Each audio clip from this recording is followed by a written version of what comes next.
مالنا جتنسي مبارك هذا الليسي نباسي تنجتنسي أجل دمتي صبا منامل أما نقرجع صبا جتة ديفتة دنقل شبلوكي تا تمالي واتو كونتا في الدنيا بجونا صبا هو جتة فيديو سيو جديرا دوتي سيكون لكي مبارك وكفالتي ونسي نمانو قبل أما لكني لبونا ما ننسيسو يوان بربادن جتن أما لك أبجتش والله kabadda jecha ko kanila malaka na masinya du soban gesani damnan kesa malaka ga fatu sinjiru gesani damnan malaka kanya du sinjiru gubboda ni sumanu deddu silafi simo kara banan sini goda kara bana e sambarti akamitti barti sededu kara banan sini gonan dimtani walintane yo shakki kabatan walintane mo amma sirali ne ma amma siftu ndenya bakka bene tikira to yanu jalan darbe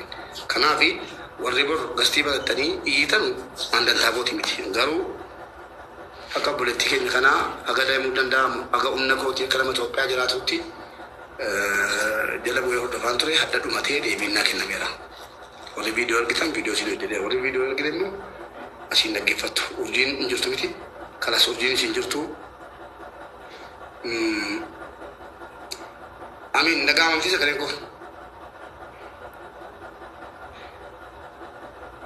wala jirtan ko linkiru mo goda dagge fadaga boleti kenya samira dalattu nanno walaga kantate saudi arabia keessa kan waggotaaf jiraata turte akka carraate saudi arabia keessatti ulfaja sagaliitiin nu jala godaante jirti ulfaja sagalii kan guyyaan dahuudha guyyaa shan qofti isiyaa fi doktorri guyyaa shan qaxare beellame osoo guyyaa shan sana eeggataa jirtu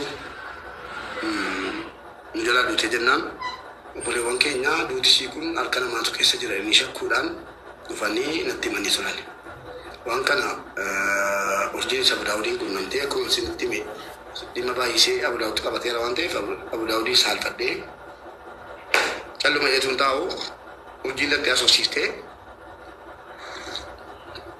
Abudaawudii mana kimisiin itti duutee seentee sanaa baasisuudhaan gara mana yaalaa Riyaad geessanii turan. Gara mana yaalaa geessanii yeroo reenfisii kun wuxeetiin inni duraaniitiif wuxeetiin inni ammaa manamtee ilaalamu buletiin keenya xabii yaani qadaadhumaan akka duute hin dhaga'e sarpiraayizii ta'edha.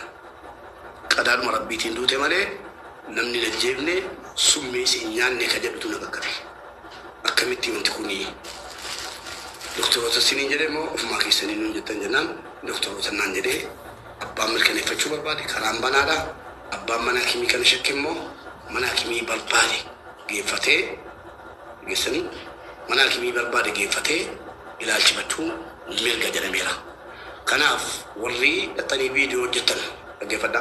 Warri dhattanii buleettii keenya kana sagalee ta'an dhattanii viidiyoo hojjettan isin caala ifaajaa turre isin caala ifaajneerra yoo akka carraa deemnee baruu barbaanneettan Saudi Arabiyaa keessatti warri jirtan eessa jiraadha. Saudi Arabiyaa deemnee doo buleettii keenya kanaa hin amannu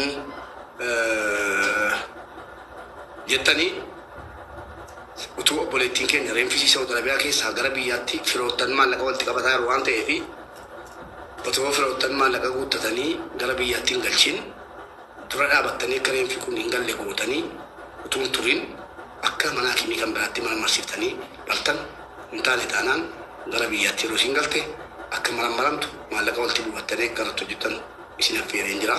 Namni natti beekuni nama guddaa nama reeffa baay'isee biyyatti nu galchee nama Oromoodhaaf yeroo hedduu sagalee ta'uu dhimmi buleettii keenya asirratti goolabame. Namni waa jalaa bade shakkii kudhaniin du'amu shakkii maaliitiin badaa isa jedhan sana ta'e. Shakkineerraa eeyyee shakkineerraa abbaa manaasii amma asirraa gadi bu'ee kaasee namni qubatti qabaatu dhi'aana. Ijoollee bira turan guutuu isintu ajjeesee marzii nyaachifamte malee namni jeessa galfayyaa taa'ee ka'ee ulfaa wajjin akkamitti halkan tokkotti du'aa jennee asirratti wal gargaaraa ture.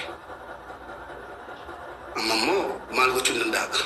Waraqata kunoo viidiyoo irratti waraqata sinii maxxanseera asitti sinii maxxansuu danda'a waraqaa mana hakimii kenne kunoo qabadha.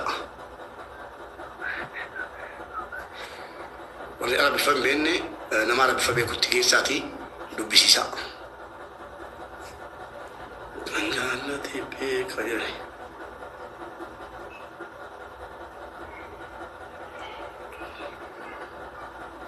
Waraqanni manni yaalichaa kenne kana fakkaata. Screenshot godhadha. Screenshot godhadhaati.